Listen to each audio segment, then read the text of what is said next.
Hunting, like our lives, has many seasons. These seasons, whether good or bad, are what molds us into who we are, what we are.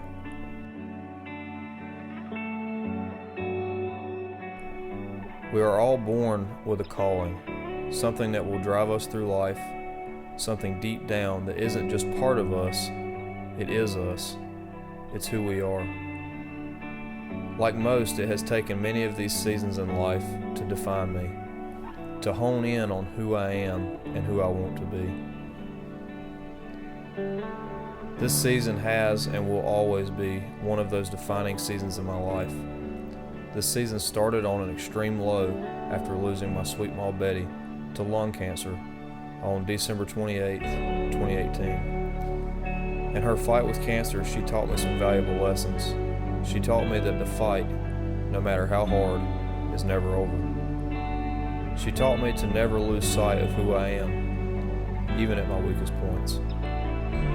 Most importantly, she taught me that there is a passion and a love for life and for others that is unbreakable.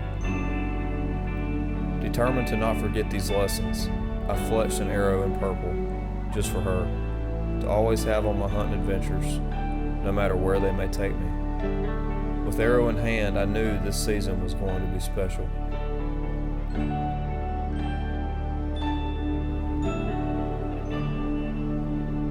I was fortunate to shoot my first turkey with a bow this spring.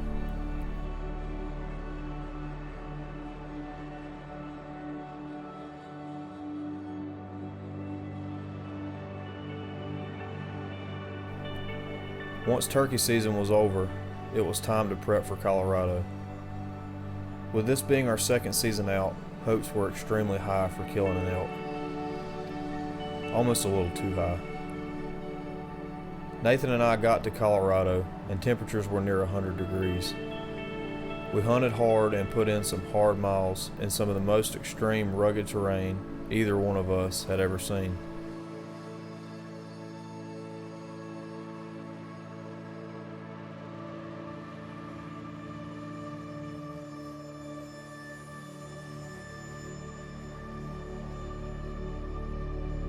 Each area we went to, however, there were few elk and tons of people.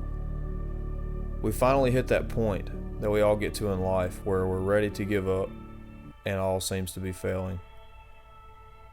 As I sat there feeling sorry for myself, Nathan said something that reminded me why I was there.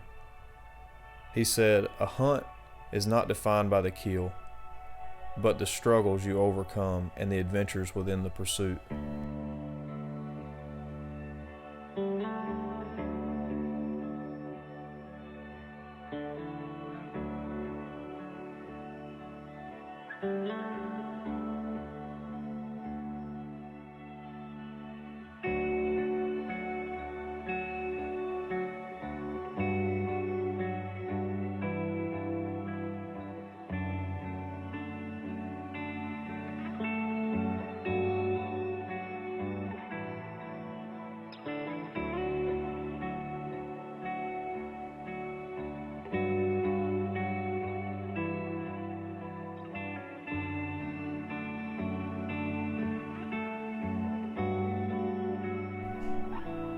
Though we did not kill an elk, that statement reignited the fire in me that the fight is never over.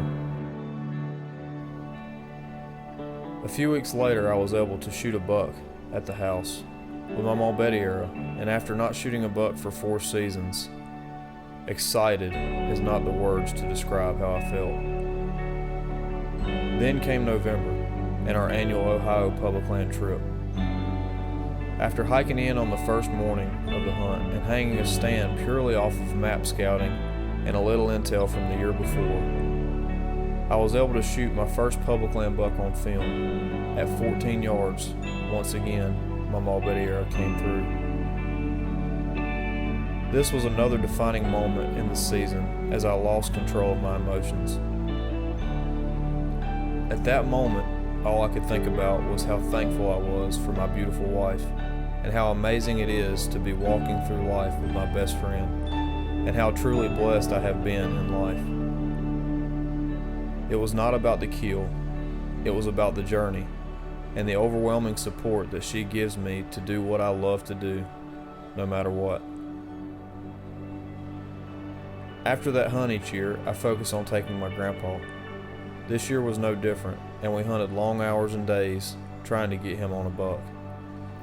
With warm weather most of the month of December, the season ended with no good deer movement. Once again, I reminded myself that it is not about the kill, it is about those moments in the stand with a man that has been there for me my entire life.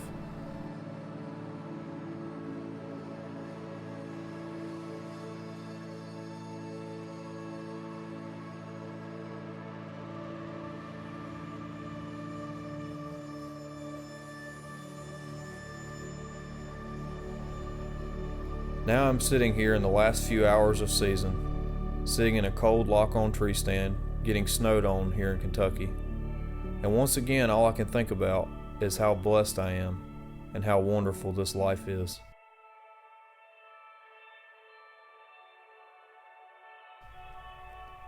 These seasons in life are what molds you.